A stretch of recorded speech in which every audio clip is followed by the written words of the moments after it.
চেহারাটা এমন শুকায় রাখছো কেন? ঘরের যত বাজার সরে আছে সব একবারে নিয়ে আসছি, ফল ফ্রুটও কিনে আছে, আর তোমার পছন্দের আইসক্রিম আর চকলেট আছে। মনটা যে কেন খারাপ সেটা তো আমি বুঝতে পারতেছি, কিন্তু আমি এবার আর যাইতেছি না তোমার ছেড়ে। আমারে খুশি করতে এসব কইতেছো না? তোমার সাথে থাইকা যদি আমি বিদেশে যেতে বেশি টাকা ইনকাম করতে পারি, তাহলে তোমার বিদেশে যাওয়ার কোনো দরকার নেই। কি কইতেছো? আমি তো কিছুই বুঝতে পারতেছি না। দেশে থেকে যদি বিদেশে যেতে ডাবল টাকা ইনকাম করতে পারি, তাহলে বিদেশে যাওয়ার কোনো দরকার আছে? আর সেটা কেমনে করতে হবে এটার সন্ধান আমি পাই গেছি। 1 লাখ টাকা ইনভেস্ট করে একদিনই 1 লাখ টাকা প্রফিট। তার মানে বিদেশে চাইতে আমার বেশি টাকা ইনকাম হইতেছে দেশে থেকে। তুমি আমার কথা বিশ্বাস করতেছো? আরে তুমি কি মনে করছো এই পুরো পৃথিবীটা এখন এই যে হাতের মতো? এই যে দেখো, এই যে এই জায়গায় ইনভেস্ট করুন, ইনভেস্ট করলেই প্রফিট।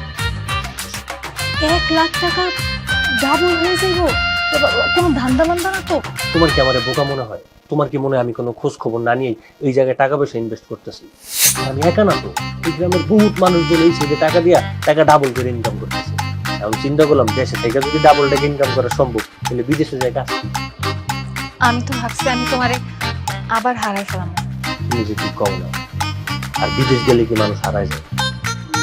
না তো কি, স্বপ্ন দেখায় দূরে চলে যায়, তারপর আর কোনো খবর থাকে না। আমি তোমার ছাড়া কিন্তু একদিনও থাকতে পারবো না, দম আটকে মরে যাবো। তোমার আর দম বন্ধ হইব না, আমি তোমার ছাড়া কোথাও যাইতেছি না।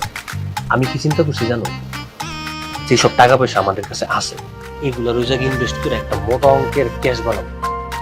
আপনি তো কিছু করা সম্ভব না, জীবনে কিছু অর্জন করতে হলে সাহস নিতে হবে। এই যে তুমি একটা কথা শুনছো না, নো রিস্ক নো গেইন।